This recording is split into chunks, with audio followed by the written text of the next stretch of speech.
Kami dari kelompok 2 izin mempresentasikan materi tentang pelatihan strategi. Saya minta waktunya untuk teman-teman semua untuk fokus menonton video yang akan kami sajikan. Semoga materi presentasi yang kami sajikan ini bisa menambah wawasan teman-teman sekalian. Terima kasih atas waktunya. Selamat menyaksikan.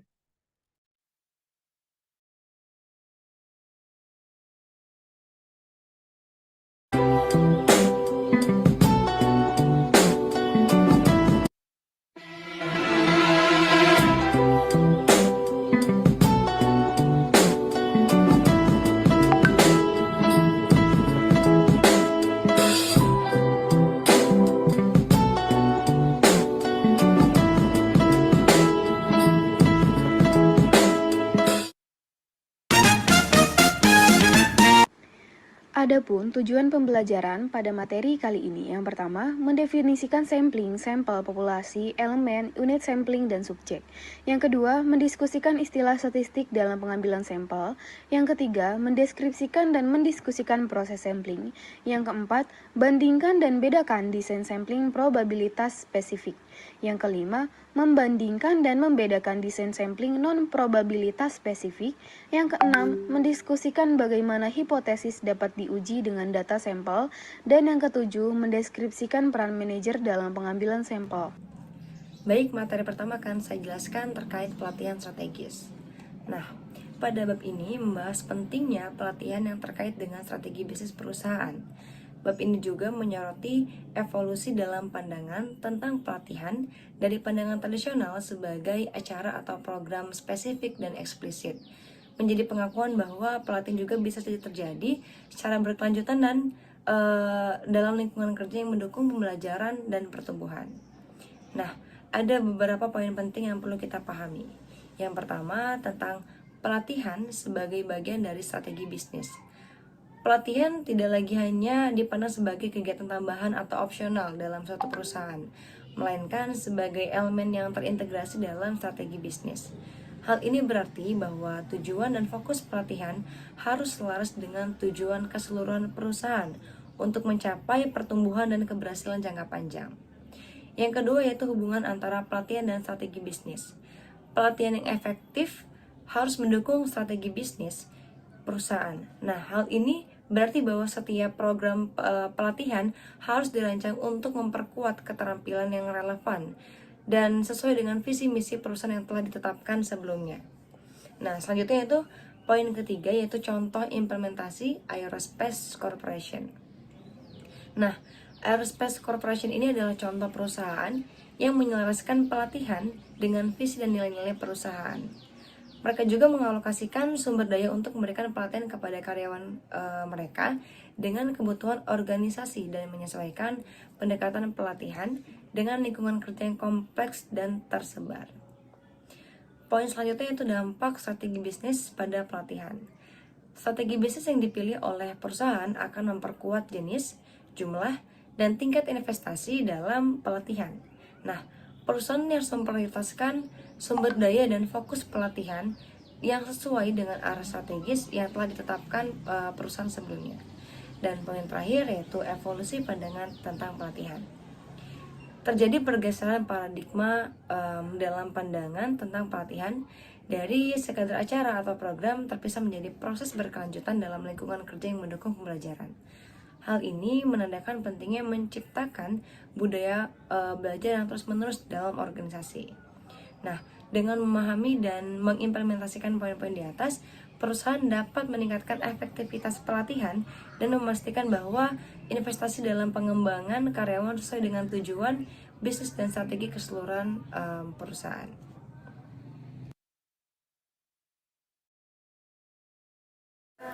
Selanjutnya yaitu evolusi pelatihan dari acara menjadi pembelajaran.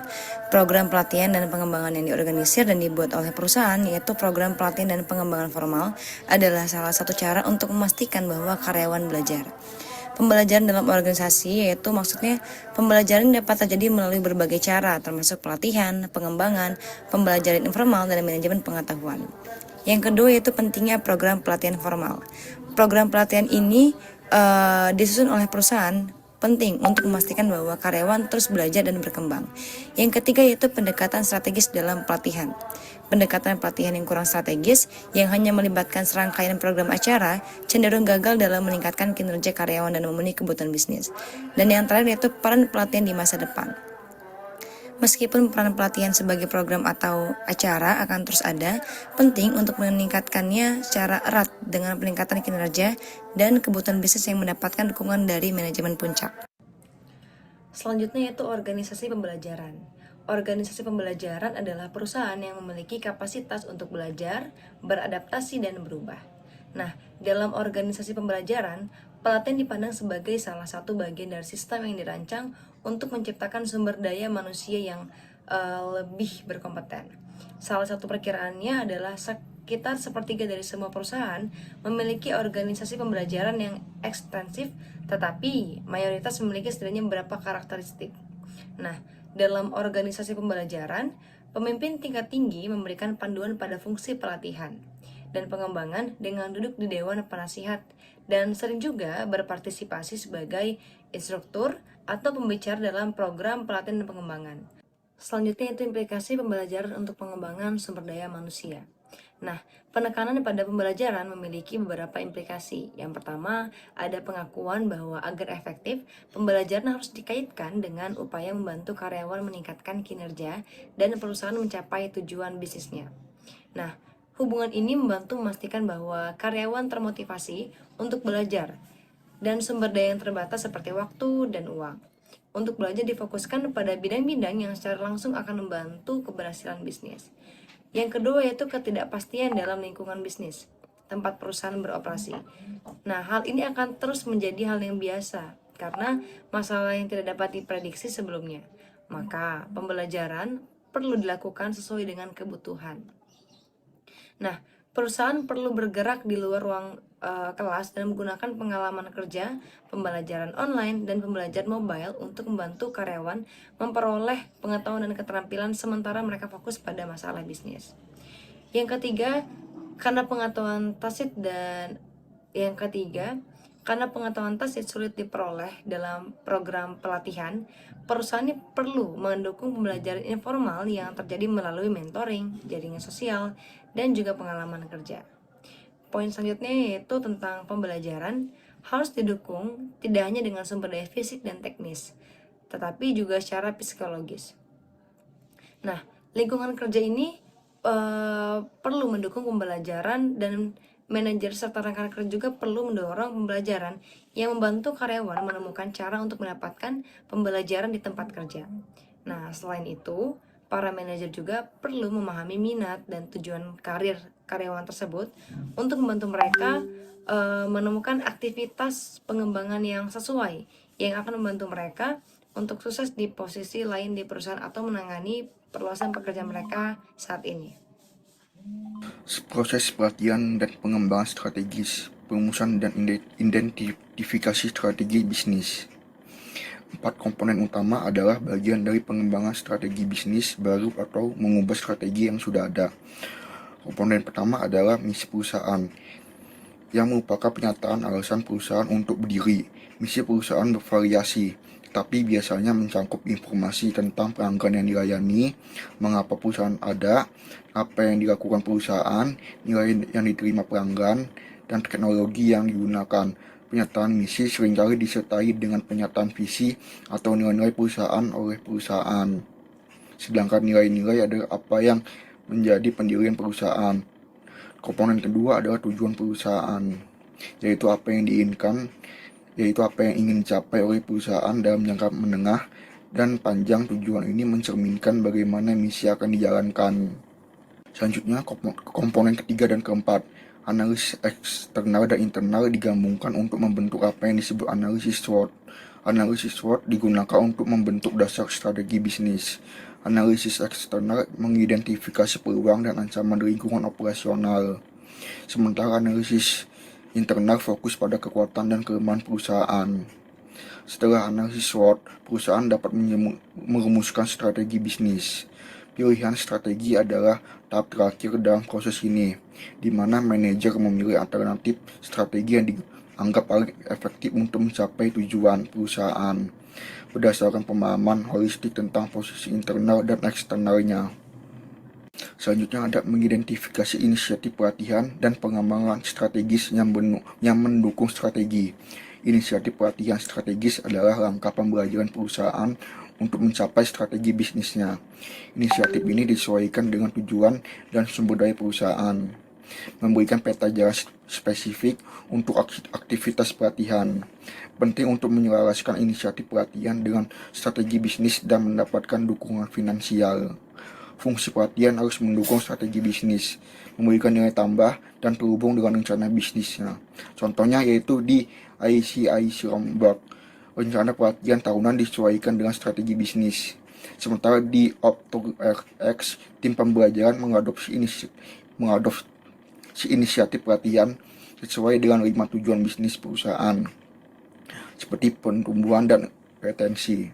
Selanjutnya, mengidentifikasi dan mengumpulkan metrik untuk menunjukkan keberhasilan pelatihan. Penilaian kesesuaian aktivitas pelatihan dengan strategi bisnis melibatkan penggunaan metrik hasil bisnis, seperti retensi karyawan, keterlibatan, layanan pelanggan, produktivitas, dan kualitas. Evaluasi program pelatihan umumnya berfokus pada kepuasan peserta, peningkatan pengetahuan, dan dampak pada produktivitasnya. Metrik di sisi lain menyoroti hasil bisnis strategi secara keseluruhan, terkait langsung dengan tujuan dan strategi bisnis perusahaan. Sebagai contohnya, yaitu di Genpact. Metrik ini digunakan untuk menunjukkan kontribusi pelatihan dan pengembangan pada pertumbuhan, margin keuntungan, pengembangan kemampuan, dan transformasi perusahaan. Baik, materi selanjutnya adalah karakteristik organisasi yang mempengaruhi pelatihan. Ada 6 karakteristik. Yang pertama adalah ukuran perusahaan, yang kedua adalah peran karyawan dan manajer, yang ketiga adalah dukungan manajemen puncak, yang keempat adalah integrasi unit bisnis, yang kelima adalah kehadiran global, dan yang terakhir adalah kondisi bisnis. Jumlah dan jenis pelatihan serta penyelenggaraan fungsi pelatihan suatu perusahaan dipengaruhi oleh banyak faktor. Yang pertama adalah ukuran perusahaan. Yang kedua adalah peran karyawan dan manajer. Peran karyawan dan manajer dalam suatu perusahaan mempengaruhi fokus pelatihan, pengembangan, dan kegiatan pembelajaran. Peran karyawan adalah melakukan pekerjaan mereka sesuai dengan arahan manajernya. Yang ketiga, dukungan manajemen puncak, yaitu CEO yang secara rutin bertemu dengan tim pembelajaran perusahaan untuk memberikan masukan mengenai kondisi saat ini. Selain itu, mendukung tim pembelajaran dengan memastikan mereka memiliki sumber daya yang diperlukan. Yang keempat, integrasi unit bisnis. Dalam bisnis yang sangat terintegrasi, pelatihan kemungkinan besar mencakup karyawan bergilir antara pekerjaan di bisnis yang berbeda sehingga mereka dapat memperoleh pemahaman tentang bisnis secara keseluruhan. Yang kelima, kehadiran global, di mana perusahaan dengan operasi global, pelatihan digunakan untuk mempersiapkan karyawan untuk penugasan sementara atau jangka panjang. Yang keenam, kondisi bisnis, di mana pelatihan memainkan peranan penting dalam mempersiapkan karyawan untuk menjadi produktif serta memotivasi dan mempertahankannya. Adapun praktik SDM lain, yaitu yang pertama ada nilai strategis pekerjaan dan keunikan karyawan, dan yang kedua adalah tingkat unionisasi. Dan berikut penjelasannya. Praktik SDM lainnya yang pertama, nilai strategis pekerjaan dan keunikan karyawan. Keunikan mengacu pada sejauh mana karyawan itu langka dan terspesialisasi dan tidak banyak tersedia di pasar tenaga kerja, sedangkan nilai strategis mengacu pada potensi pegawai untuk meningkatkan efektivitas dan efisiensi perusahaan. Yang kedua yaitu tingkat unionisasi, di mana keterkaitan serikat pekerja terhadap pelatihan telah menghasilkan program gabungan antara serikat pekerja dan manajemen yang dirancang untuk membantu karyawan mempersiapkan diri menghadapi pekerjaan baru. Baik, materi selanjutnya akan saya jelaskan mengenai model-model pengorganisasian Departemen Pelatihan. Salah satu keputusan penting yang harus dipertimbangkan oleh perusahaan dalam memilih cara mengatur Departemen Pelatihan atau fungsi pembelajaran adalah sejauh mana pelatihan dan pembelajaran itu dipusatkan. Lalu hal ini biasanya melibatkan pendekatan di mana beberapa pembelajaran disediakan oleh fungsi pembelajaran perusahaan atau University Corporation atau universitas korporat, dan pembelajaran lainnya disesuaikan, dikembangkan, dan disampaikan secara khusus untuk suatu fungsi, lini produk, dan lokasi. Keuntungan dari pembelajaran terpusat ini adalah yang pertama yaitu mendorong keselarasan yang lebih kuat dengan strategi bisnis.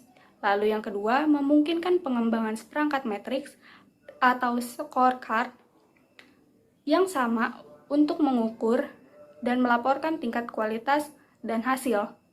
Yang ketiga, membantu menyederhanakan proses. Dan yang terakhir adalah memberikan keuntungan biaya bagi perusahaan. Seperti yang disinggung sebelumnya mengenai Corporation University atau universitas korporat adalah entitas pendidikan yang merupakan alat strategis yang didesain untuk membantu organisasi induknya dalam mencapai misinya dengan menjalankan aktivitas peningkatan pengetahuan atau wisdom individu dan organisasi. Universitas korporat dapat membantu membuat pembelajaran menjadi lebih strategis dengan memberikan nilai dan visi yang jelas untuk pembelajaran dan memastikan bahwa hal tersebut selaras dengan kebutuhan bisnis. Bagi perusahaan yang memiliki budaya dan nilai-nilai bisnis yang kuat, universitas korporat dapat membantu memastikan bahwa kualitas-kualitas tersebut ditekankan dalam kurikulum pembelajarannya. Selanjutnya yaitu contoh corporation university yang ada di Indonesia, yaitu adalah PLN Corporation University yang telah dibentuk sejak 14 November 2012 silam. Corporation University merupakan sebuah engine yang mentransformasi strategi bisnis PLN ke dalam program-program diklat atau assessment untuk peningkatan kualitas kepemimpinan, peningkatan kompetensi, dan menumbuhkan budaya dengan kinerja tinggi. Fungsi pembelajaran yang ditanamkan dalam bisnis. Fungsi pembelajaran yang ditanamkan dalam bisnis atau business embedded dicirikan oleh 5 kompetensi, yaitu arahan strategis, desain produk, fleksibilitas yang struktural, penyampaian produk, dan akuntabilitas hasil. Arahan strategis mencakup tujuan dan arahan yang dijelaskan dengan jelas kepada departemen, serta fokus pada pelanggan yang mencakup penyesuaian pelatihan untuk memenuhi kebutuhan pelanggan dan program yang terus-menerus ditingkatkan. Fungsi pembelajaran bisnis embedded ini tidak hanya memandang peserta pelatihan sebagai pelanggan, tetapi juga memandang manajer dan manajer tingkat senior sebagai pelanggan, yang membuat keputusan untuk mengirim karyawan ke pelatihan dan mengalokasikan dana untuk pelatihan. Pembelajaran, pelatihan, dan pengembangan dari perspektif model perubahan. Ada 4 kondisi yang diperlukan agar perubahan dapat terjadi. Yang pertama, karyawan harus memahami alasan perubahan tersebut dan setuju dengan alasan tersebut. Yang kedua, karyawan harus memiliki keterampilan yang dibutuhkan untuk melaksanakan perubahan.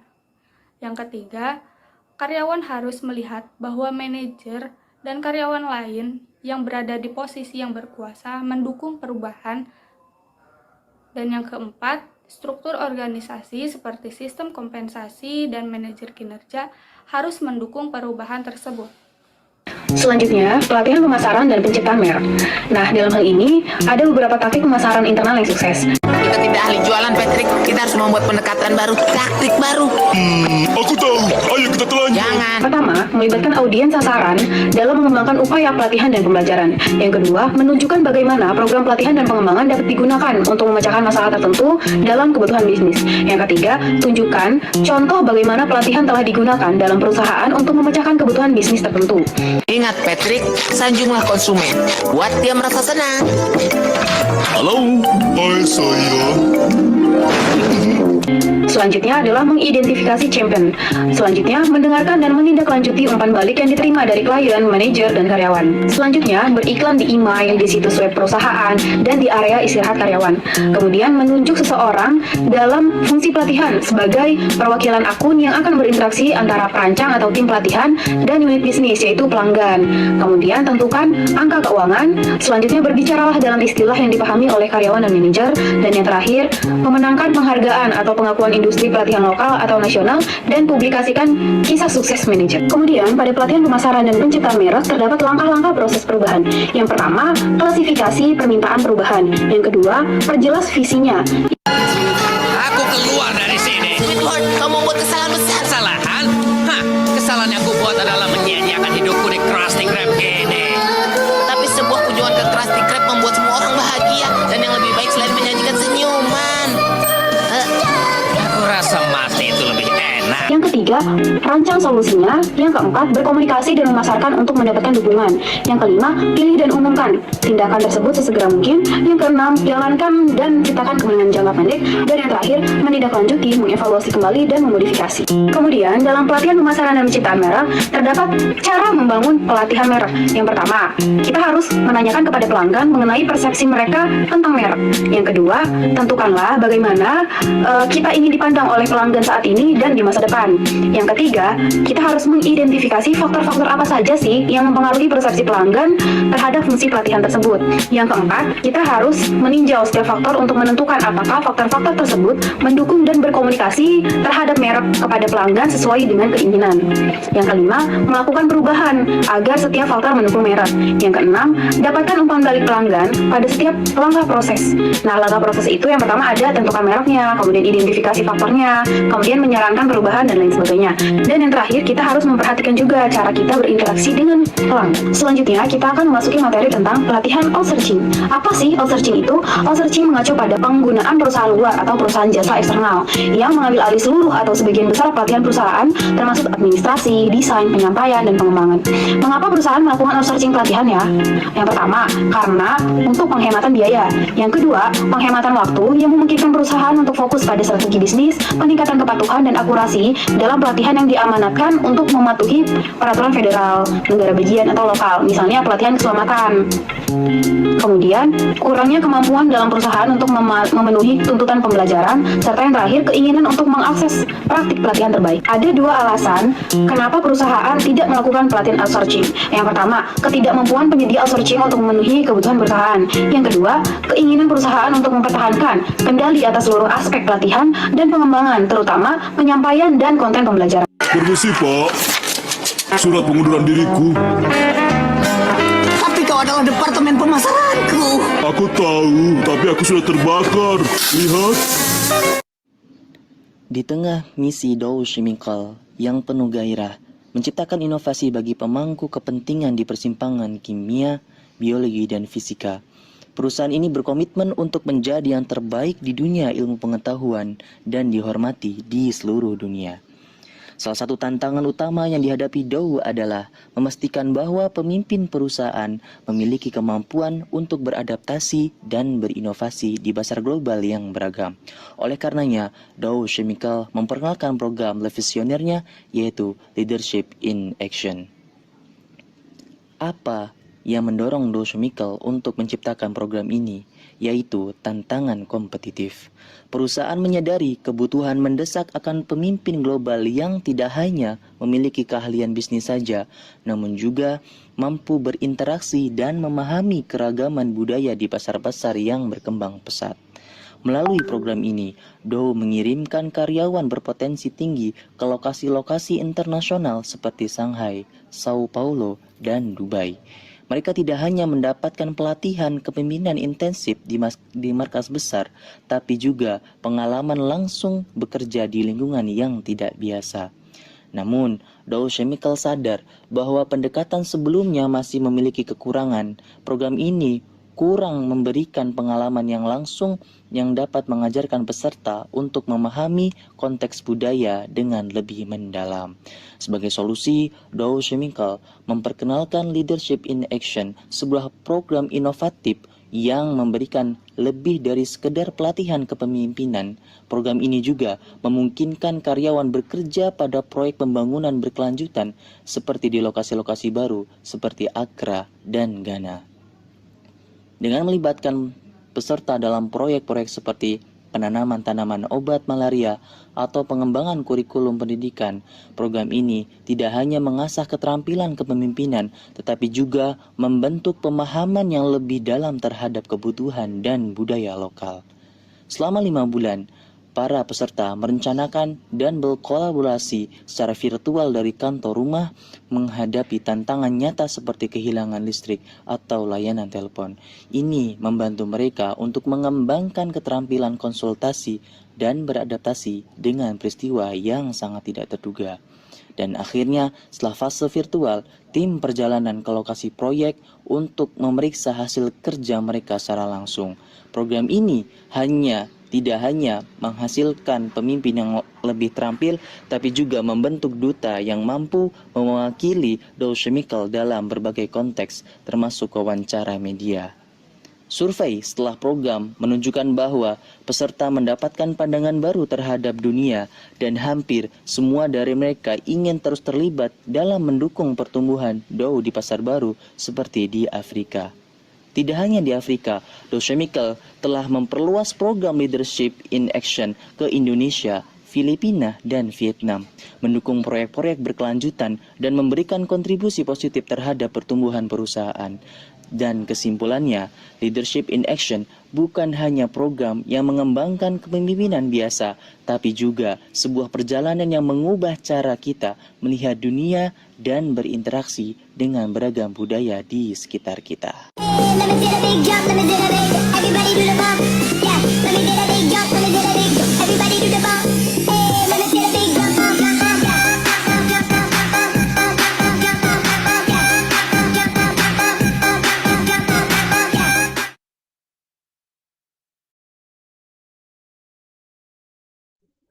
Ya, 26 menit memang kepanjangan sih. Itunya harusnya 20 menit ya. Terlalu banyak materi yang mungkin harus disampaikan, mungkin bisa menurut saya bisa lebih dipersingkat lagi, mungkin poin-poinnya yang lebih jelas gitu ya, agar waktu Anda tidak lebih dari 20 menit. Gitu ya. Oke, lanjut silakan. Saya kembalikan ke kelompok. Baik Bu, terima kasih. Saya ucapkan terima kasih kepada Ibu Nova dan teman-teman semua yang sudah menyimak video presentasi kami dengan baik. Kemudian kami akan membuka sesi tanya jawab untuk 3 orang penanya pertama. Kepada teman-teman, silakan untuk mengirim pertanyaannya di chat box.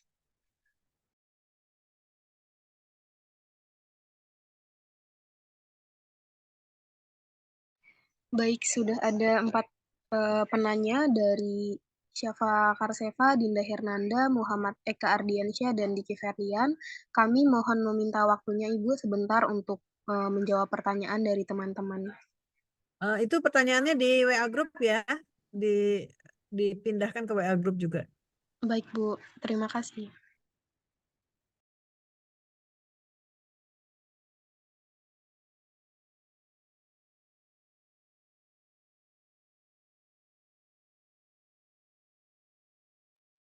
Mohon izin Bu, Ya, terkait tadi yang ada di grup, teman-teman tadi sudah pada on cam, termasuk Haris, tapi di screenshotnya Ibu tidak ada gitu Bu. Mohon arahannya. tapi banyak yang ada kok. Jadi yang nggak ada itu adalah tidak, saya nggak tahu ya kenapa nggak ada gitu ya. Tapi yang ada juga banyak gitu loh. Dan yang saya kecewa itu yang kenapa sih Anda nggak mau menampilkan muka Anda gitu loh. Anda joki itu teh, bukan wajah Anda yang mengikuti perkuliahan, namanya aja nama Anda atau gimana gitu. Kenapa tidak mau menampilkan wajahnya secara utuh? Anak-anak sekarang tuh nggak ngerti, saya juga. Maksudnya joki apa gimana gitu ya. Jadi kalau saya menuduh Anda joki, saya ada ada dasarnya gitu. Ini udah saya ungkapkan berkali-kali loh. Yang namanya saya capture, tolong dipersiapkan diri untuk jadi capture gitu ya. Jadi jangan cuma jilbab atasnya aja atau poninya doang gitu ya. Jadi itu saya mencurigakan ini maksudnya apa gitu loh. Melakukan seperti itu gitu loh. Kenapa Anda tidak mau memperlihatkan wajah Anda secara utuh? Takut ketahuan itu bukan Anda atau gimana gitu ya? Itu udah berulang kali ya. Gimana? Baik, Bu. Oh, maaf Bu, tapi kan tadi saya sudah on cam, terus yang di screenshot oleh Haris itu memang sudah on cam Bu.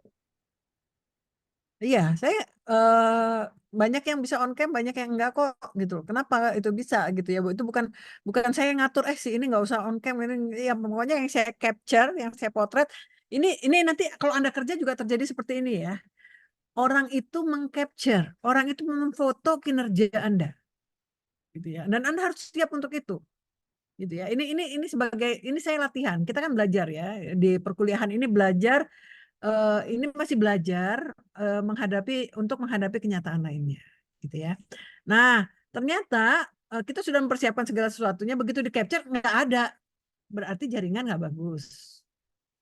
Silakan persiapkan jaringan yang lebih bagus lagi gitu loh. Ini kan masih saya paling mengurangi nilai cuma 5 gitu ya. Tapi kalau Anda nanti di dunia kerja, kalau Anda di foto tidak bagus, itu file. Anda dianggap tidak bagus. Padahal Anda sudah mengerjakan sedemikian mungkin, sedemikian sempurnanya, ternyata begitu dipotret, yang kena potret itu tidak bagus. Ya semuanya tidak bagus. Nah yuk kita latihan. Ya, ini kita waktunya latihan. Kuliah ini latihan menuju dunia kerja.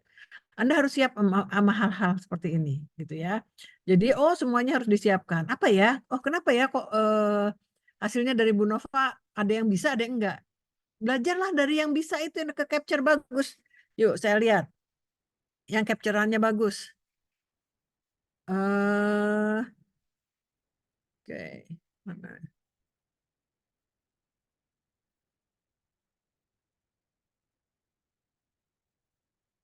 Oke, kenapa Sabita bisa bagus?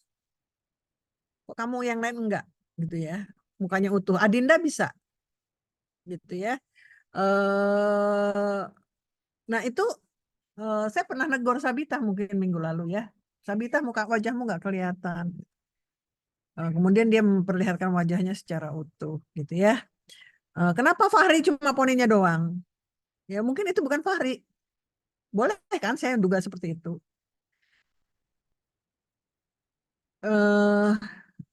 Yang bagus juga banyak gitu ya. Kenapa Retno cuma jilbabnya aja yang kelihatan?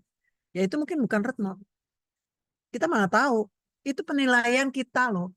Sebagai hasil potret dari Anda. Kenapa Aji cuma poninya doang? Ya karena dia tidak berusaha untuk yang penting kita open cam. Nah, itu potret kehidupan Anda yang akan dinilai nantinya. Oke, saya latih sekarang. Ya, bukan saya kejam tapi saya melatih Anda, segala sesuatu itu harus dipotret. Cekrek, ada fotonya, ini ada buktinya. Di kehidupan juga nanti seperti itu. Di kantor apalagi gitu ya. Kamu udah ngerjain setengah mati tapi begitu dipotret hasilnya jelek. Ya jelek lah hasilnya. Gitu ya. Sekarang saya hanya mengurangi paling sedikit 5 lah. 5 nilai dari Anda yang harusnya perfect gitu loh. Paling banyak juga saya ngurangin 5. Tapi Anda belajar sesuatu. Oh ya, segala sesuatu itu memang dinilai dari capture, dari penilaiannya. Jadi memang Anda harus siap gitu. Sabista kok bisa bagus ya? Kok bisa dia sempurna? Kok Haris enggak? Kenapa ya kok bisa begitu? Silakan tanya sama Sabita. Silakan tanya sama Wildan. Kok Wildan bisa perfect tuh? Mukanya kelihatan semua. Gitu. Ando juga. Kenapa kok saya enggak? Nah itu saya juga nggak tahu. Kenapa bisa begitu? Yang penting saya foto. Inilah hasil fotonya.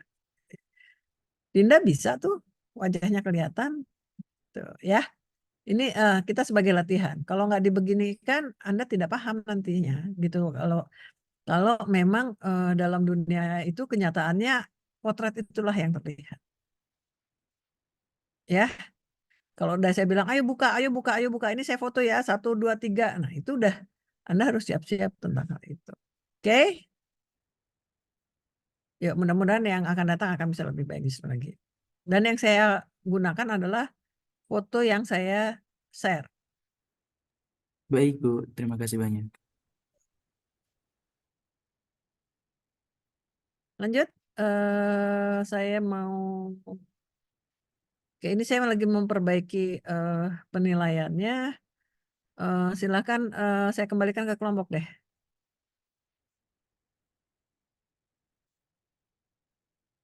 Silakan kelompok.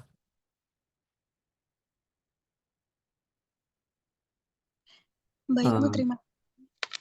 Eh, saya izin menjawab pertanyaan dari Eka Ardiansyah. Pertanyaannya, bagaimana pelatihan pemasaran dapat menggali potensi baru dalam strategi branding dan menciptakan pengalaman merek yang berkesan bagi konsumen?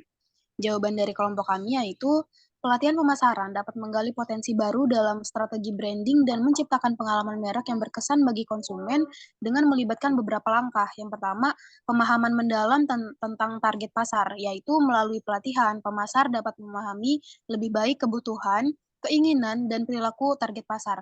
Ini memungkinkan mereka untuk mengembangkan strategi branding yang lebih relevan dan menarik bagi konsumen. Yang kedua, penguasaan keterampilan pemasaran digital, yaitu pelatihan dapat fokus pada keterampilan pemasaran digital, termasuk strategi media sosial, kampanye iklan online, dan analisis data. Dengan memahami teknologi dan tren digital, pemasar dapat menciptakan pengalaman merek yang lebih dinamis dan sesuai dengan perilaku konsumen modern. Apalagi saat ini sedang ramai Shopee Live, terus ada TikTok Shop juga. Mungkin untuk setiap pembisnis harus bisa mulai beradaptasi dengan teknologi yang tersedia di era modern sekarang. Selanjutnya yang nomor 3, pemahaman terhadap nilai dan brand proposition. Apa sih maksudnya? Nah, dalam hal ini pemasar perlu mendalami nilai inti merek dan proposisi merek untuk menyampaikannya dengan jelas kepada konsumen. Pelatihan dapat membantu mereka mengidentifikasi elemen-elemen kunci yang membedakan merek dan membuatnya berarti bagi konsumen. Nah, inilah pentingnya sebuah branding untuk setiap produk-produk yang kita pasarkan gitu. Jadi, kebanyakan produk-produk yang terbilang mewah itu mereka kebanyakan disebutnya menang branding.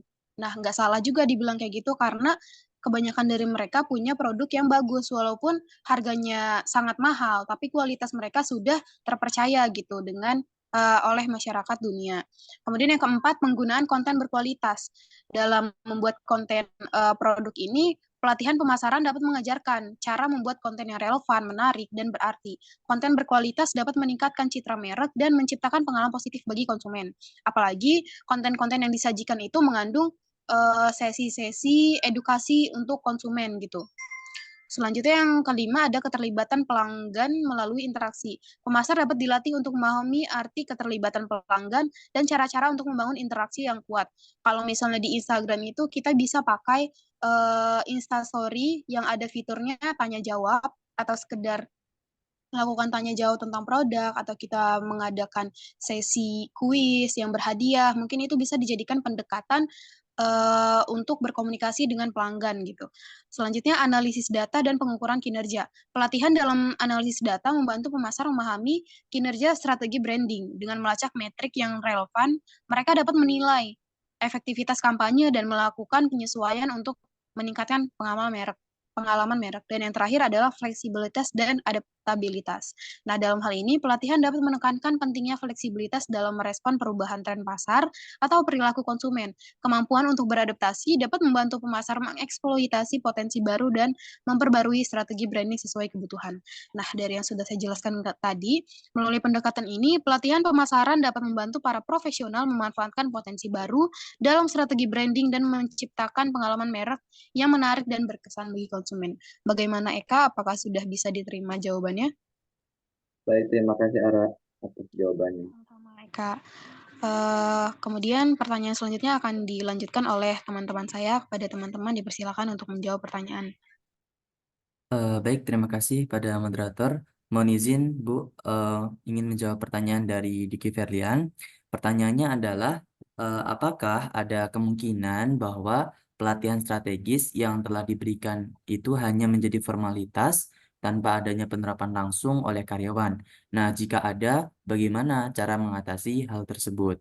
Oke, baik. Jadi tentu ada kemungkinan bahwa pelatihan strategis yang diberikan itu hanya menjadi sebuah formalitas tanpa penerapan langsung oleh karyawan.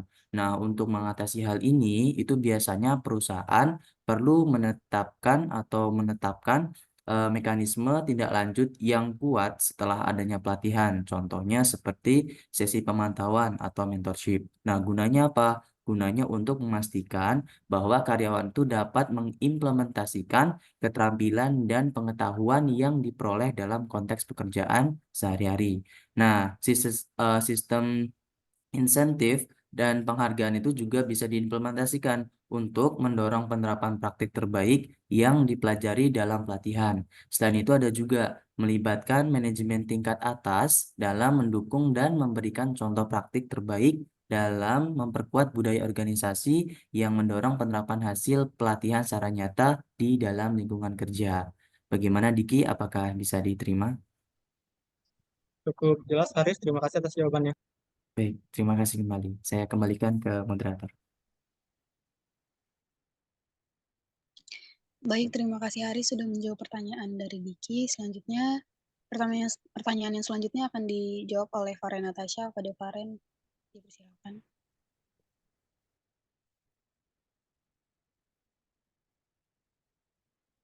Baik, izin menjawab dari pertanyaan Safa Karseva. Pertanyaannya, apa faktor utama yang harus dipertimbangkan ketika merancang pelatihan strategis untuk manajemen tingkat atas? Menurut kalian, bagaimana perusahaan menyelaraskan strategi pelatihan dengan kebutuhan pasar global yang terus berubah?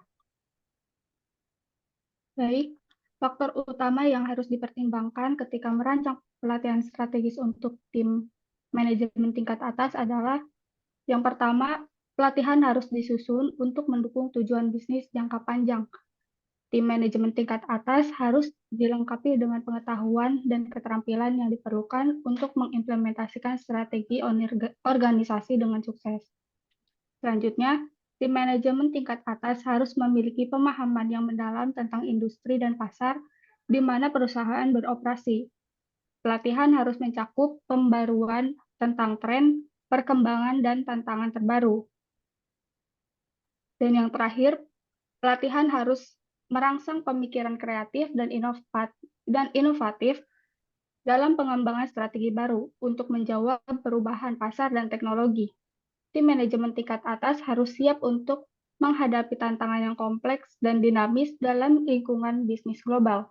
Lalu, untuk menyelaraskan strategi pelatihan dengan kebutuhan pasar kerja yang terus berubah, ada beberapa langkah yang dapat diikuti, yaitu yang pertama, perusahaan harus melakukan analisis mendalam tentang kebutuhan dan tren pasar kerja global, termasuk permintaan akan keterampilan dan kompetensi tertentu.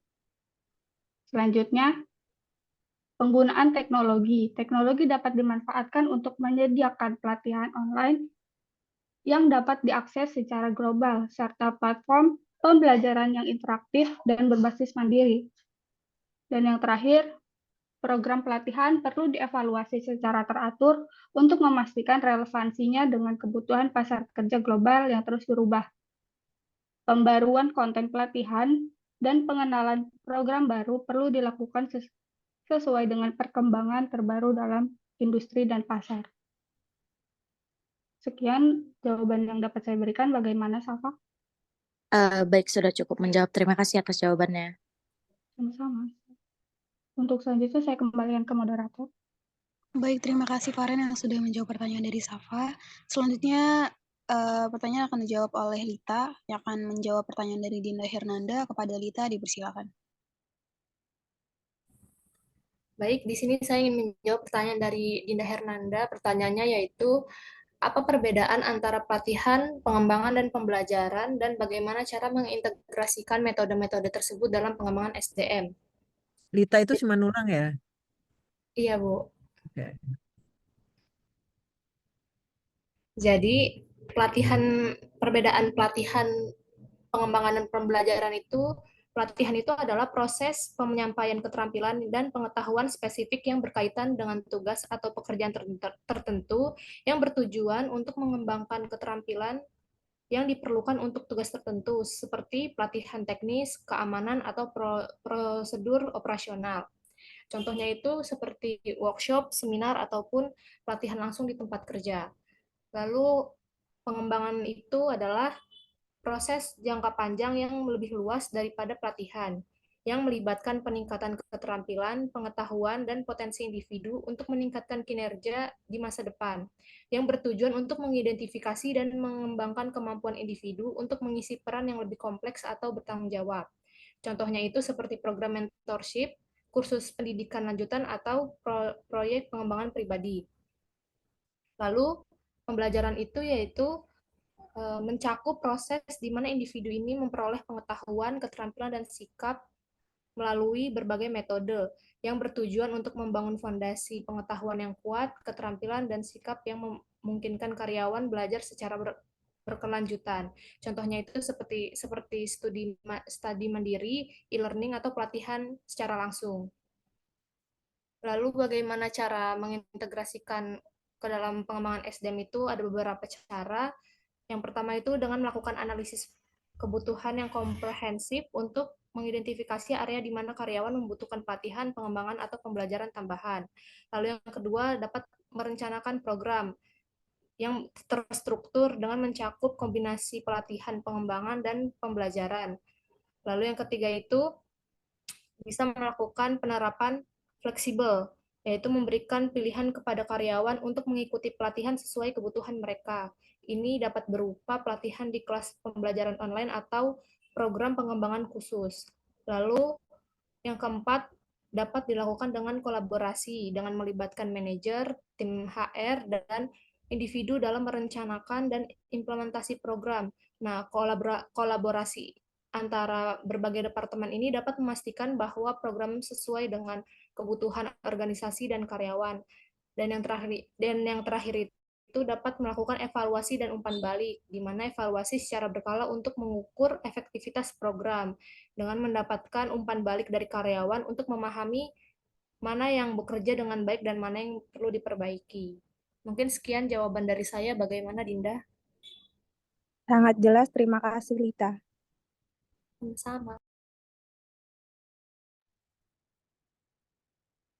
Baik Bu, sesi tanya jawab dan presentasi kami sudah selesai. Apakah saya boleh menutup presentasi ini?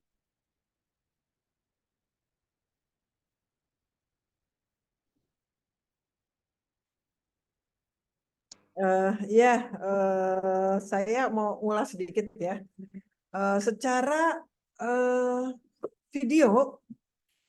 videonya menarik ya. Jadi kalau saya suka sama video-videonya gitu ya. Jadi dijelaskan dulu gitu ya, pakai PowerPoint, kemudian baru dibahas. Tadi ada siapa yang begitu, terus saya bilang, wah itu bagus tuh, tulisannya juga besar-besar gitu ya. Cukup bagus videonya gitu. Hanya kepanjangan, memang iya kepanjangan gitu ya. Jadi mungkin mudah-mudahan nanti the next bisa lebih short lagi gitu. Tapi secara keseluruhan cukup bagus ini. Kita kasih applause dulu untuk kelompok 2. Baik Bu, terima kasih. Kelompok 2 dari bawah ya. Oke, ini pertanyaan-pertanyaan yang nanya tadi yang saya nilai pertanyaannya itu berarti untuk kehadiran tanggal 1 Maret. Lanjut, yang selanjutnya saya akan menilai untuk kehadiran hari ini, ya, tanggal 8 Maret. Silakan kelompok berapa ini berarti? Kelompok 3 dari bawah ya. Iya Bu. Kelompok 3 untuk mempresentasikan hasilnya. Baik, Assalamualaikum warahmatullahi wabarakatuh. Jadi kami di sini kelompok 3 izin menampilkan video presentasi.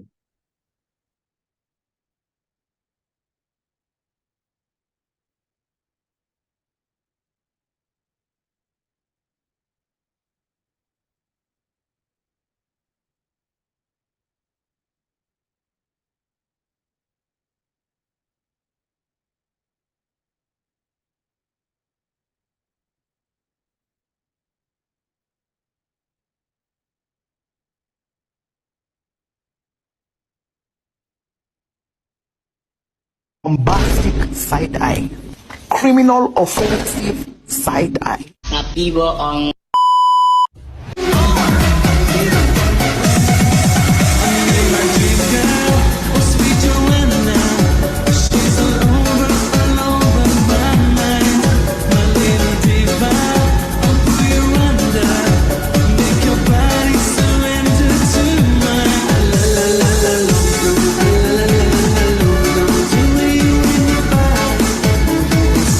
Apa itu kebutuhan penilaian? Kebutuhan penilaian mengacu pada proses yang digunakan untuk menentukan apakah pelatihan diperlukan atau tidak. Penilaian kebutuhan biasanya melibatkan analisis organisasi, analisis orang, dan analisis tugas. Analisis organisasi mempertimbangkan konteks di mana pelatihan akan diadakan.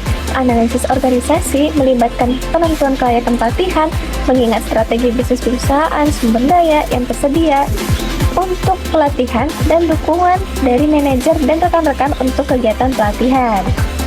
Lalu, mengapa sih kebutuhan penilaian ini diperlukan?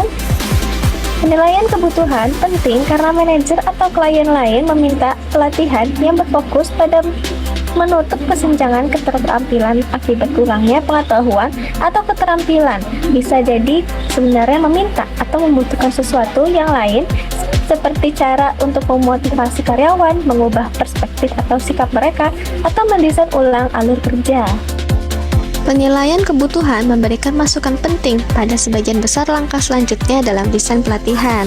Proses penilaian kebutuhan menghasilkan informasi terkait siapa yang membutuhkan pelatihan dan apa yang perlu dipelajari oleh peserta pelatihan, termasuk tugas-tugas yang perlu dilatih, ditambah pengetahuan, keterampilan, perilaku, atau persyaratan pekerjaan tambahan lainnya.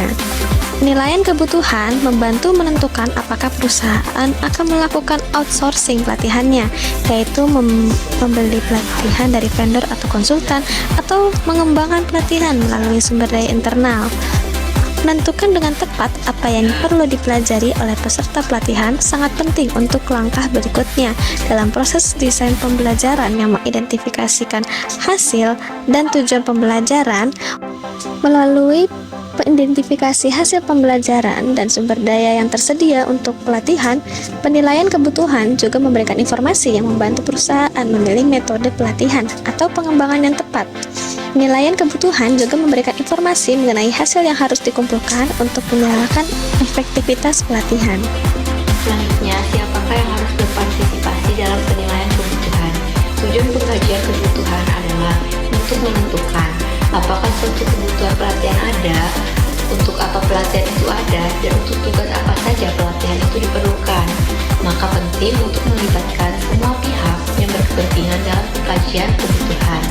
Pemangku kepentingan mencakup orang-orang dalam organisasi yang memiliki minat dalam pelatihan dan pengembangan, dan yang dukungannya penting untuk menentukan keberhasilan atau kegagalannya di masa mendatang. Pemangku kepentingan termasuk pimpinan perusahaan dan tingkat atas manajer, manajer tingkat menengah, pelatih, dan karyawan yang merupakan pengguna paket pembelajaran. Ada beberapa cara untuk memastikan bahwa pemangku kepentingan dilibatkan dalam penilaian kebutuhan. Satu caranya adalah dengan membentuk kelompok penasihat formal yang bertemu secara teratur untuk mendiskusikan isu-isu pembelajaran. Cara lain adalah dengan memastikan bahwa pemangku kepentingan terkait diikutsertakan wawancara, kelompok fokus, crowdsourcing, dan survei yang digunakan untuk penilaian kebutuhan. Biasanya hanya pelatih yang peduli dengan proses penilaian kebutuhan. Metode yang digunakan dalam penilaian kebutuhan. Teknik yang pertama adalah observasi. Keuntungannya menghasilkan data relevan terkait lingkungan kerja. Kerugiannya adalah memerlukan pengamat yang terampil. Perilaku karyawan dapat terpengaruh oleh observasi. Teknik yang kedua adalah survei. Keuntungannya adalah biayanya murah. Kerugiannya memerlukan waktu, tingkat pengembalian yang rendah, tanggapan yang tidak sesuai, tidak rinci, hanya memberikan informasi yang terkait dengan pertanyaan yang diajukan. Teknik yang ketiga adalah wawancara. Keuntungannya baik untuk mengungkap detail kebutuhan pelatihan serta penyebab dan solusi dari masalah. Kerugiannya memerlukan waktu yang lama, sulit untuk dianalisis, memerlukan pewawancara yang terampil, dapat mengancam SMS, sulit untuk dijadwalkan. SMS hanya memberikan informasi yang mereka pikir Anda ingin dengar. Teknik selanjutnya adalah focus group crowdsourcing. Keuntungannya, berguna untuk masalah kompleks atau kontroversial yang mungkin tidak bisa atau tidak mau dijelajahi oleh satu orang. Kerugiannya, memerlukan waktu yang lama untuk diorganisir, anggota kelompok hanya memberikan informasi yang mereka pikir Anda ingin dengar. Teknik selanjutnya adalah dokumentasi, manual teknis, catatan, studi penelitian. Keuntungannya, sumber informasi yang baik mengenai prosedur. Kerugiannya adalah Anda mungkin tidak bisa memahami bahasa teknis dan materi mungkin sudah lama atau usang. Teknik selanjutnya adalah teknologi. Keuntungannya adalah objektif. Kerugiannya adalah dapat mengancam karyawan. Manajer mungkin menggunakan informasi untuk hukuman daripada pelatihan. Teknik yang terakhir adalah data historis atau ulasan kinerja. Keuntungannya, memberikan data terkait kinerja dan praktik. Kerugiannya, data yang tersedia mungkin tidak akurat atau tidak lengkap, atau mungkin tidak sepenuhnya mewakili kinerja. Selanjutnya ada penilaian kebutuhan. Bagian ini mengkaji tiga elemen penilaian kebutuhan: analisis organisasi, analisis orang, dan analisis tugas. Dalam praktiknya, analisis organisasi, analisis orang, dan analisis tugas tidak dilakukan dalam urutan apapun. Namun, karena analisis organisasi berkaitan dengan mengidentifikasi apakah pelatihan sesuai dengan tujuan strategis perusahaan dan apakah perusahaan memiliki anggaran, waktu, dan keahlian untuk pelatihan, maka biasanya analisis tersebut dilakukan terlebih dahulu. Sedangkan analisis personel dan analisis tugas seringkali dilakukan pada waktu yang sama karena sulit untuk menentukan apakah definisi kinerja merupakan masalah pelatihan tanpa terlebih dahulu memahami tugas dan tugas. Analisis organisasi. Analisis organisasi melibatkan identifikasi apakah pelatihan mendukung arah strategis perusahaan, apakah manajer, rekan kerja, dan karyawan mendukung kegiatan pelatihan, dan sumber daya pelatihan apa yang tersedia. Beberapa pertanyaan yang dapat ditanyakan dalam analisis organisasi, yaitu bagaimana konten pelatihan dapat mempengaruhi hubungan karyawan dengan pelanggan, apa saja yang perlu diketahui oleh pemasok, pelanggan, atau mitra tentang program pelatihan, bagaimana program ini selaras dengan kebutuhan strategi bisnis, lalu apakah sumber daya organisasi harus dicurahkan untuk program ini, kemudian apa yang kita perlukan dari para manajer dan rekan kerja agar pelatihan ini berhasil. Analisis orang atau personel. Analisis personel membantu mengidentifikasi karyawan memerlukan pelatihan, barangkali karena kurangnya pelatihan atau pelatihan sebelumnya yang tidak berjalan dengan baik. Hal ini sering disebut sebagai analisis kesenjangan. Analisis kesenjangan mencakup menentukan apa yang bertanggung jawab atas perbedaan antara kinerja karyawan saat ini dan kinerja yang diharapkan. Proses analisis orang. Proses analisis faktor-faktor yang mempengaruhi kinerja dan pembelajaran. Yang pertama, karakteristik seseorang. Hal ini mengacu pada pengetahuan, keterampilan, kemampuan, dan sikap karyawan. Lalu ada input. Input berkaitan dengan instruksi yang memberitahu karyawan apa, bagaimana, dan kapan harus melakukan sesuatu. Input juga mengacu pada sumber daya yang diberikan kepada karyawan untuk membantu kinerja mereka. Sumber daya ini mungkin berhubungan dengan peralatan, waktu, atau anggaran. Lalu ada output. Output itu adalah harapan terhadap pembelajaran dan kinerja. Kemudian ada konsekuensi. Konsekuensi mengacu pada jenis insentif yang diterima karyawan atas kinerjanya. Lalu kemudian ada feedback atau umpan balik.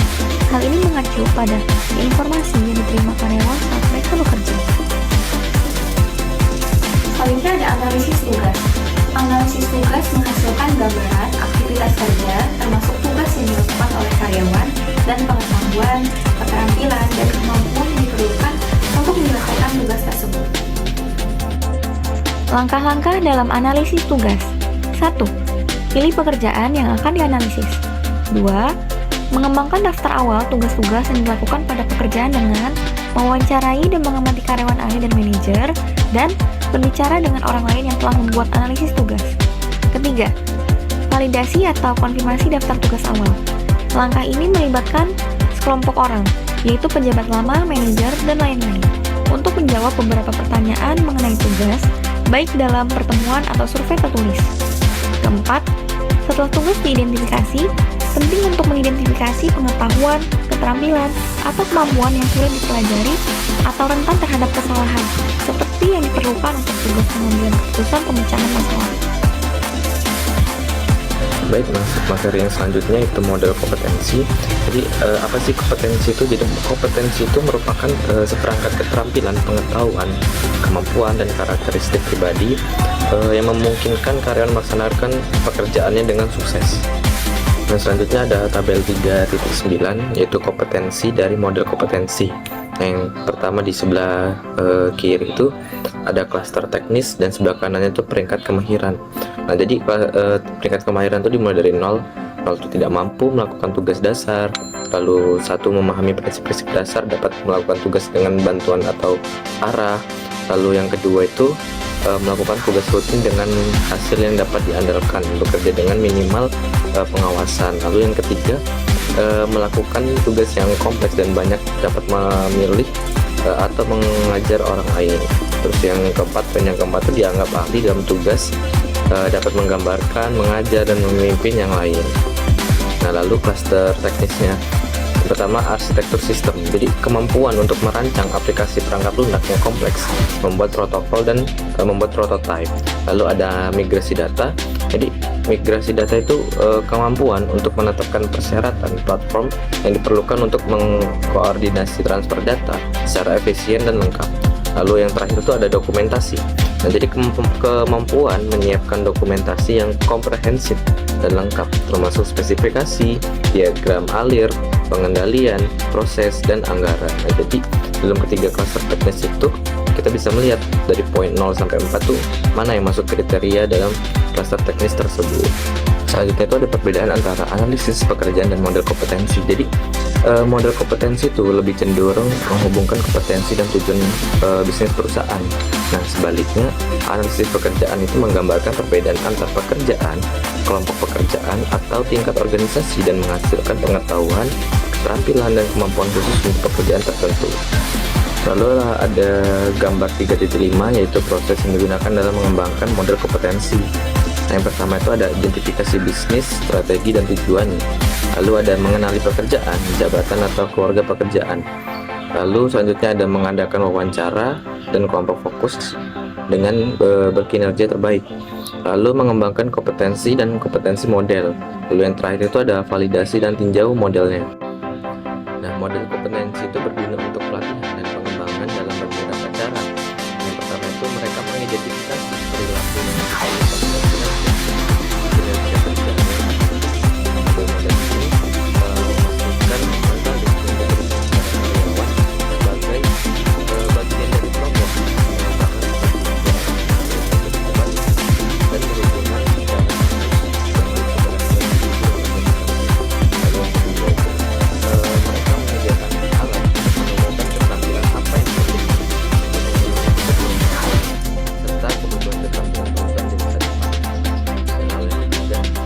mereka membantu menentukan keterampilan apa yang dibutuhkan pada berbagai bidang.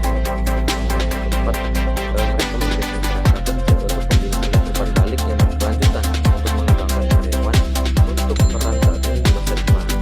Nah, yang kelima, mereka membuat peta jalan untuk mengidentifikasi dan mengembangkan karyawan yang juga terkoneksi dengan model perencanaan. Yang terakhir, dokumen-dokumen tersebut diberikan rangkaian cerita umum yang digunakan untuk mengidentifikasi sesuai perkembangan dan kegiatan pembelajaran.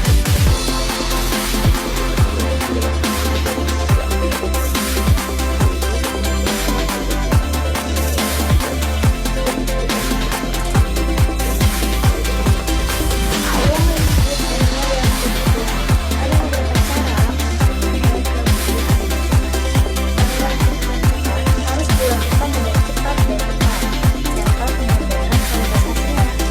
Kunci untuk melakukan penilaian cepat adalah memilih metode yang memberikan hasil terbaik dengan menggunakan sumber daya yang paling sedikit, seperti waktu, uang, dan tenaga kerja. Ini bisa dilakukan dengan memperhatikan seberapa besar dampak masalahnya terhadap bisnis dan memilih metode yang sesuai. Selain itu, menggunakan data yang sudah ada, seperti data kesalahan, penjualan, dan keluhan kami juga bisa membantu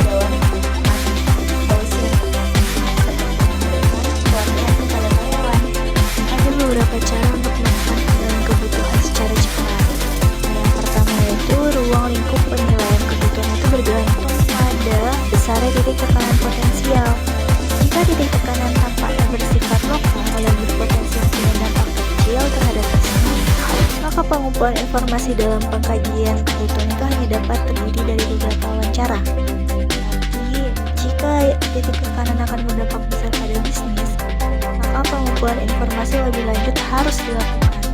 Kemudian yang kedua, pertimbangkan untuk menggunakan pengumpulan data yang sudah tersedia, seperti data kesalahan, data penjualan, keluhan pelanggan.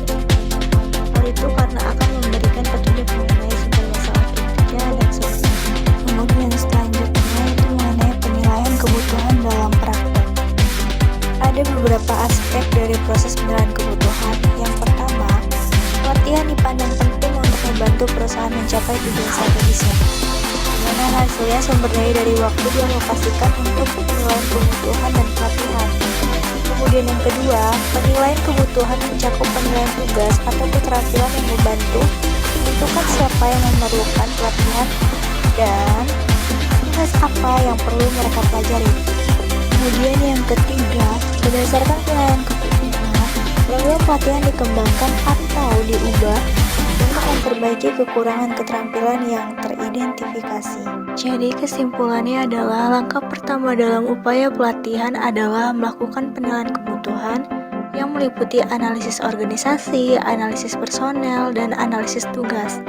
Berbagai metode digunakan seperti observasi, wawancara, dan survei. Analisis organisasi sendiri menentukan sejauh mana pelatihan cocok dengan strategi bisnis perusahaan. Kemudian analisis personel mempertimbangkan apakah pelatihan diperlukan, siapa yang memerlukan, dan keterampilan yang diperlukan. Pelatihan mungkin menjadi solusi terbaik jika karyawan tidak tahu cara bekerja, tidak mendapat umpan balik, atau kekurangan peralatan. Manajer perlu memahami faktor-faktor ini sebelum mengirim karyawan untuk pelatihan. Kemudian pada analisis tugas ini mengidentifikasi tugas dan pelatihan yang diperlukan dalam hal pengetahuan dan keterampilan. Pemodelan kompetensi adalah pendekatan baru yang fokus pada identifikasi kemampuan pribadi. Saya wassalamualaikum bro.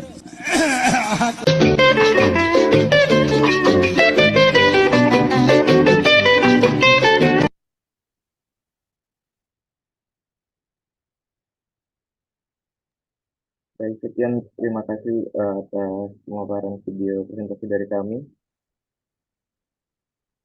Selanjutnya sesi tanya jawab ya, Bu. Ya, langsung. Baik, untuk 3 orang penanya, silakan. Boleh ditulis di WA group biar saya kalaupun saya ketinggalan untuk menilainya, saya bisa menilainya pada saat Zoom sudah Baik, Bu. tetap saya bisa kasih nilai. Siap, Bu. Baik, sudah ada 5 orang penanya. 5 orang? Oke. Iya. I think that's enough. 3 aja, Bu ya? Udah, 5 tapi yang dijawab 3 aja. Oke, Waktunya baik. udah nggak ada. Iya, baik, Bu.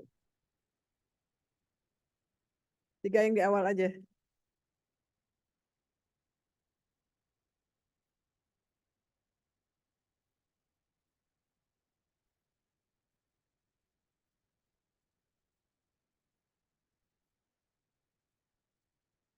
Sesi 3 itu kita 1 Maret ya. Ini sesi keempat apa ketiga ya, Haris ya? Mohon izin, Bu, untuk hari ini sesi keempat, pertemuan keempat. Sesi keempat. Nah, yang kedua ini kan sesi keempat ya. Iya, benar. Sesi ketiga itu 1 Maret ya. 1 Maret, ya, Bu. Berarti saya mau edit dulu. Saya lagi buat absensinya di V-Class.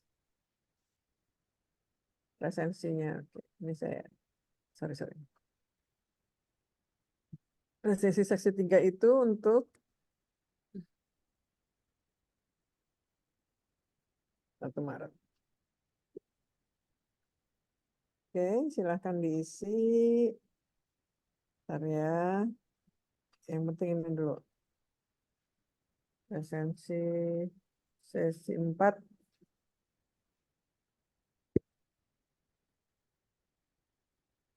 Delapan Maret.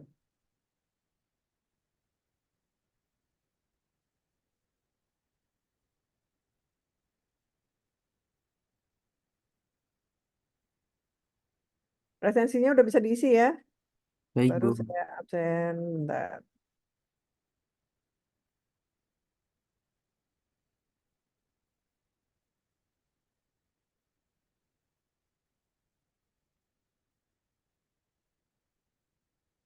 Oke.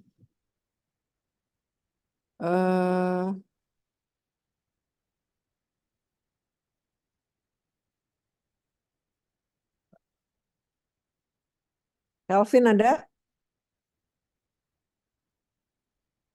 Calvin? Calvin Gusti Alfauzan nggak ada ya? Iya, Jessica. Bu. Alvin hadir, Bu. Oh ya cepet ya diresponnya ya. Iya, Bu. Waktunya.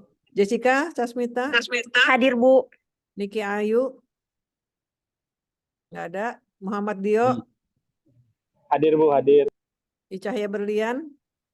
Hadir, Bu. Dwi Penny. Hadir, Bu. Saringatun ada. Retno. Bu, izin Niksi Ayu dan hadir, Bu. Sinyalnya. Kenapa Niki Ayu telat sekali Anda?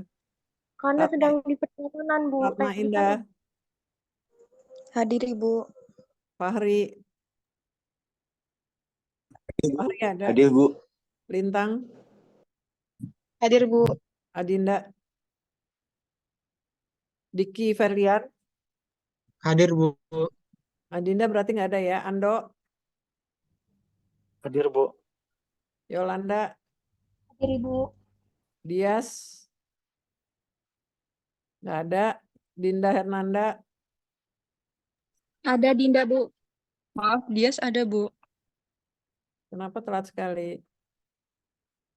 Tiara. Hadir, Bu. Eka Ardiansah. Hadir, Bu. Ranti. Hadir, Bu. Resta. Resta nggak ada. Hadir, Bu.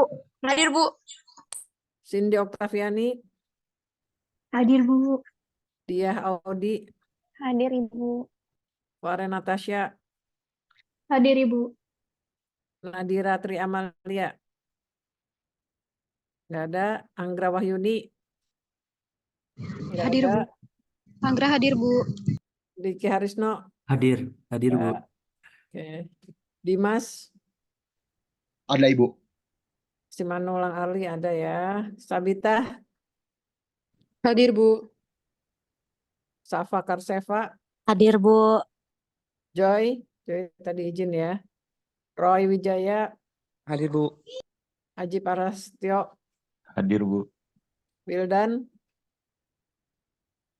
Wildan Almuardi nggak datang ya. Jadi yang nggak datang Wildan sama Nadira Tri Amalia. Oke. Nadira nggak ada ya. Nadira tadi izinnya sedang pendodoran KKN, Bu. Ya, tadi yang disebutkan ya. Wildan, ada izin? Nggak ada ya. Oke. Lanjut, silakan kelompok. Baiklah, izin menjawab pertanyaan dari Simanulang Arli. Pertanyaannya adalah, apa saja metode yang dapat digunakan untuk mengidentifikasi kebutuhan penilaian karyawan dan bagaimana cara menyesuaikan program penilaian untuk memenuhi kebutuhan individu dan organisasi secara bersamaan. Jadi, dalam penilaian ini, kebutuhan ini ada metode yang digunakan. Bisa ada observasi karyawan yang melakukan pekerjaan, bisa dari mewawancarai UKM, bisa meminta UKM itu untuk menyelesaikan survei yang dirancang sebelumnya untuk mengidentifikasi tugas dan pengetahuan, keterampilan, kemampuan, dan karakteristik lain yang diperlukan untuk suatu pekerjaan.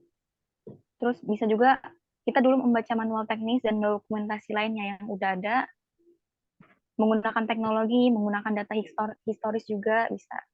Wawancara tatap muka itu bisa juga dilakukan lewat telepon, bisa juga. Terus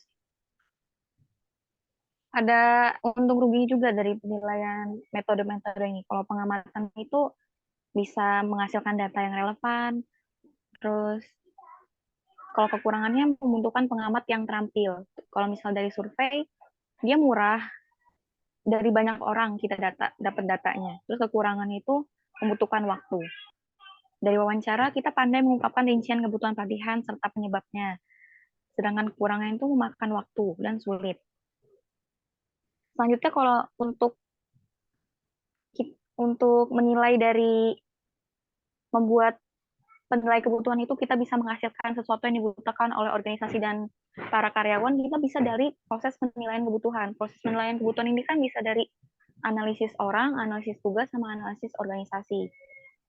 Kalau analisis organisasi, itu maksudnya melibatkan identifikasi apakah pelatihan ini mendukung arah strategi perusahaan, apakah manajer, rekan kerja, dan karyawan itu mendukung kegiatan pelatihan, dan lain-lain dari sini. Kemudian setelah dianalisis organisasi, kita masuk ke analisis orang.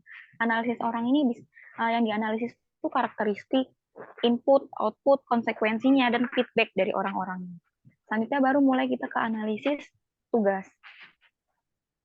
Analisis tugas itu yang kita analisis adalah yang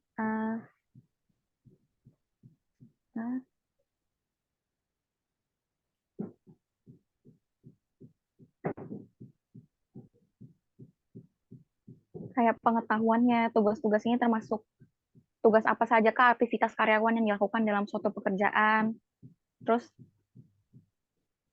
seberapa sering tugas itu dilakukan.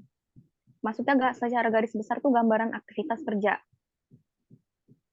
Kayak pengetahuannya, keterampilan, dan kemampuan yang diperlukan untuk menyelesaikan tugas tersebut. Tadi disebutkan juga ada langkah-langkah juga dalam analisis tugas. Kita bisa milih pekerjaan apa dulu yang mau kita analisis, baru kita kembangkan daftar awal-awal tugas yang mau kita analisis, bisa melalui wawancara, terus juga bisa berbicara dengan orang-orang sekitar sana, atau bisa juga melihat dari analisis tugas sebelumnya. Lalu kemudian baru kita konfirmasi data tugas awalnya. Baru setelah tugas diidentifikasi, penting untuk mengidentifikasi pengetahuan keterampilan atau karyawan yang sulit dipelajari atau rentan terhadap kesalahan. Berarti dilihat dulu pekerjaan apa yang sulit dilakukan karyawan. Jadi setelah melalui proses-proses penilaian tersebut dari analisis orang, analisis organisasi, dan analisis tugas, barulah manajer bisa membuat suatu pelatihan yang dibutuhkan oleh karyawan dan organisasi tersebut. Begitu, Simanulang. Apakah cukup? Baik, sudah sangat menjawab. Terima kasih, Dia.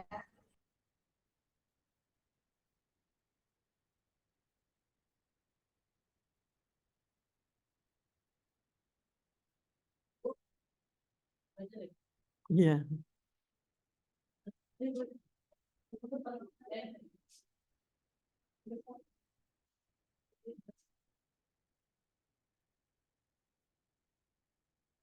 Silakan pertanyaan terakhir. Baik, di sini saya akan menjawab pertanyaan dari Diki Harisno.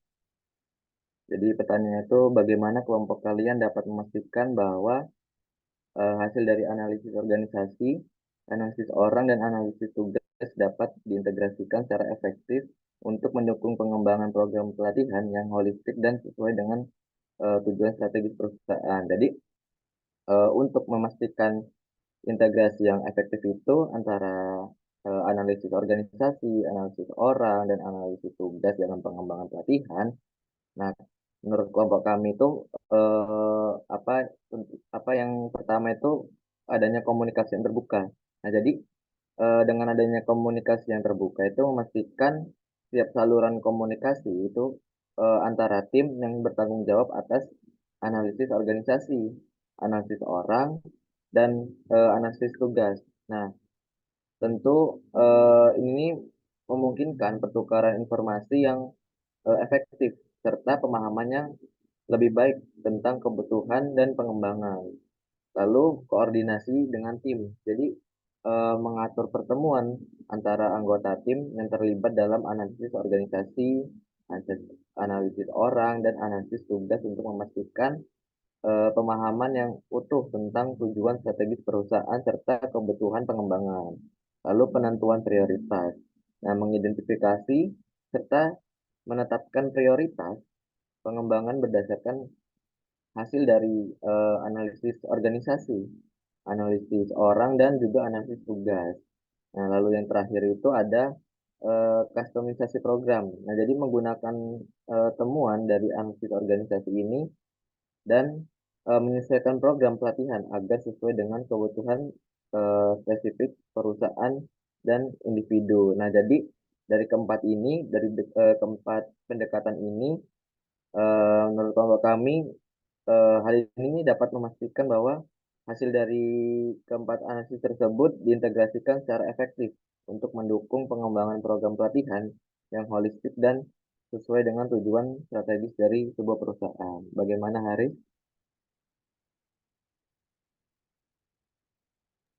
Baik, sudah sangat menjawab, Eka. Terima kasih banyak.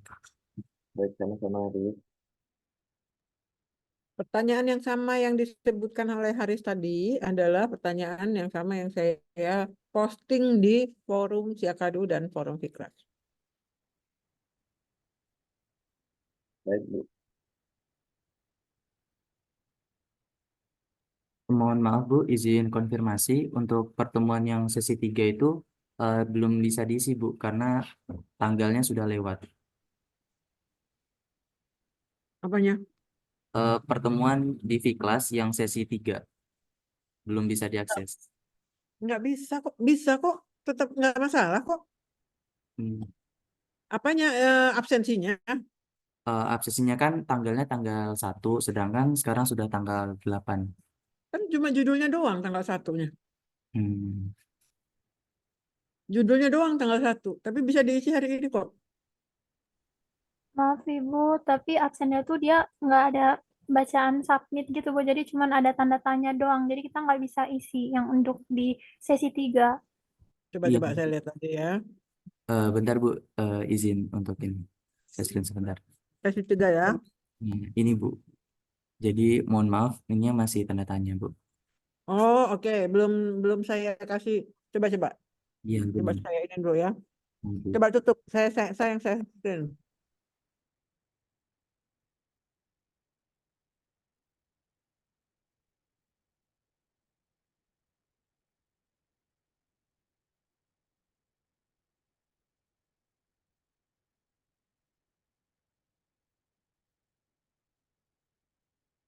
Presensi ya? Iya Bu, benar Bu.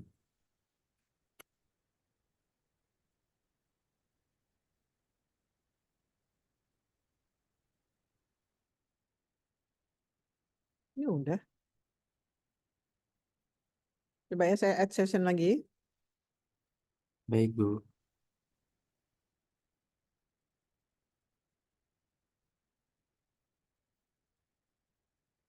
Oh ininya nih nggak kena.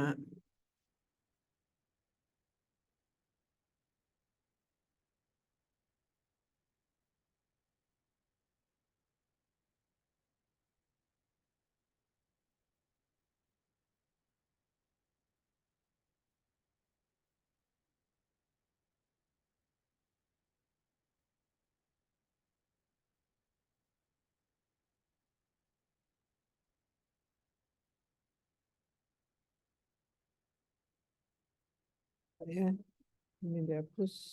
Nggak bingung.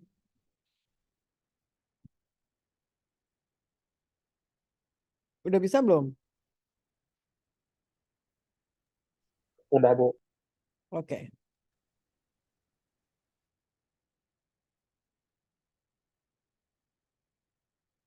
Oke, udah ya. Jadi semuanya hadir hari ini. Hanya memang ada yang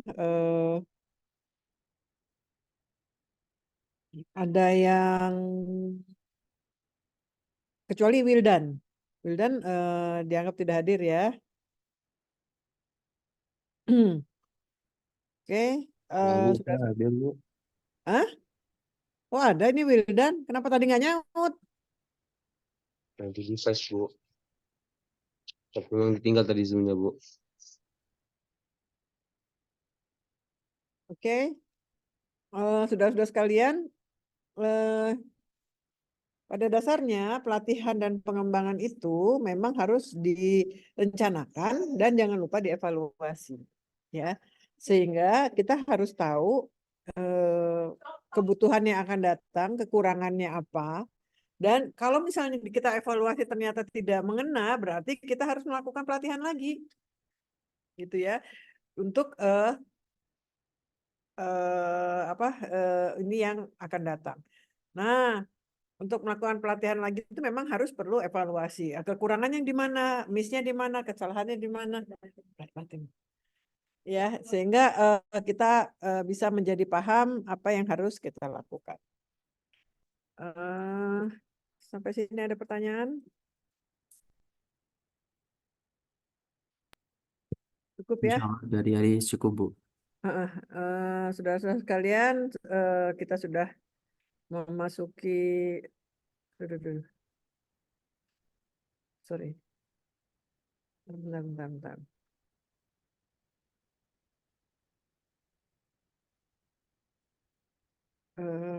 Terakhir minggu depan akan ada presentasi dari kelompok 4, Bu. kelompok 4 dari bawah, ya. Itu akan membahas chapter 5 ya. Oke, silakan dipersiapkan dengan baik. Kita tetap kuliah online. Oh ya, menjelang bulan Ramadan, saya minta mohon maaf lahir batin. Semoga kita bisa berpuasa dengan ibadah yang sempurna. Amin. Oke, perkuliahan saya tutup sampai sini. Mau nanya, Bu. Gimana? Mau nanya, untuk yang kelompok 6 kemarin kan, dia presentasinya kasus, Bu. Oh iya, kasus. Kasusnya belum dibuka, ya. Oh iya, belum saya kasih ya? Iya, Bu. Saya kirim ya. Kirimnya ke grup ya. Sekarang aja sekarang, nanti saya lupa lagi. Ya, terima kasih, Bu. Ya. Latihan dan pengembangan. Masih, bentar.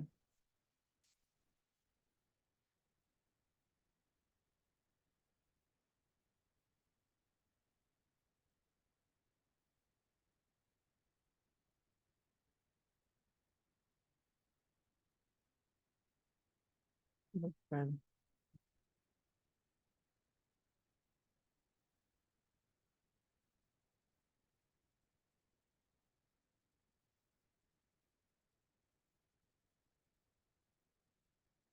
Mana ya?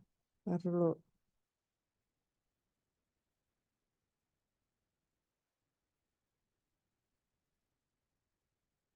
Aduh, kok hilang?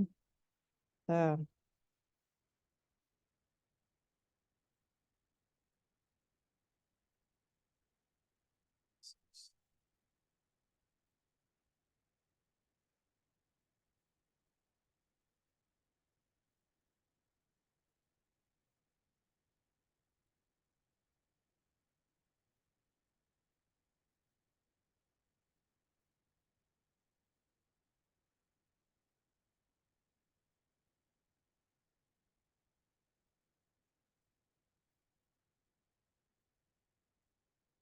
Oke, udah ya. Untuk kelompok 6 kasusnya. Ada lagi pertanyaan? Cukup, Bu. Oke. Insya Allah cukup, Bu. Ya, terima kasih semuanya. Saya tutup perkuliahan ini. Wabillahi taufiq wal hidayah. Assalamualaikum warahmatullahi wabarakatuh. Waalaikumsalam warahmatullahi wabarakatuh. Terima kasih banyak, Bu. Yuk, sama-sama ya.